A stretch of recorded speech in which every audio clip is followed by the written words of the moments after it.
Ağdaş rayonunun Şəmsabad kənd sakinləri magistral yolda aparılan nişanlama və xətlənmə işlərindən narazıdır. ATV xəbərin qaynar xəttindən müraciət ünvanlayan sakinlər bildirib ki, əraziyə giriş hissədə nə xüsusi giriş-çıxış zolağı, nə də nişanlama xətti mövcuddur. Nəticədə xüsusən kənd təsərrüfatı texnikası idarə edən sürücülər ya yol hərəkəti qaydalarını pozmalı olur və cəribələnir, ya da torpaq sahələrinə çatmaq üçün bir neçə kilometr artıq məsafə qət etməyə məcbur qalır. Belə olan halda xərc də artır, vaxt itkisi də yaranır. Aidiyyəti qurum sakinləri müraciətinə hansı cavabı verib, baxaq.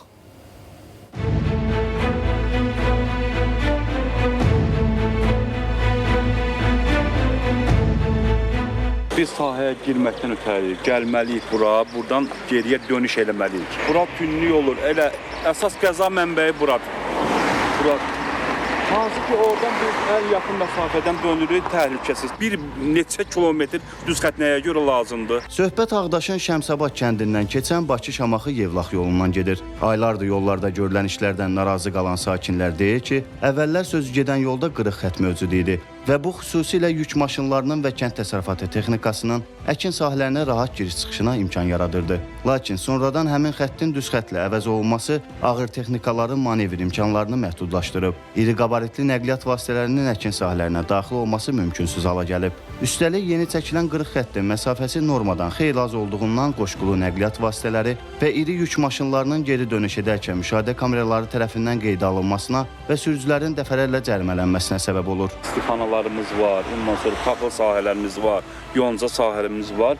Giriş-çıxış mümkün deyil. Kəndin başında yerləşən müşahidə kamerasından girib çıxarıqsa, yəni bizə cərimə gəlir. Şəxsən mənim özümə, yəni 100 manat cərimə gəlibdir. Uzaq məsafədən orada da, yəni belə deyək, mümkün deyil oradan da dönmək.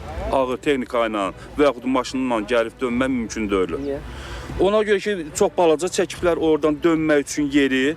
Ondan sonra da ki, sıxlıq olur orada. Deyək ki, məsəl üçün traktordur, lapetli traktordur. Bu yol gəlib buradan dönmək istəyir. Burada şərait varsa, qırıq xətt varsa, buradan dönə bilir. Yoxsa o məcbur gedir, hardasa gələcək, qəza şəraiti yaradılmasa, oradan dönüb gələ bilər. Kəndçi adamlıq bizim ancaq dolanışığımız torpaqdandır.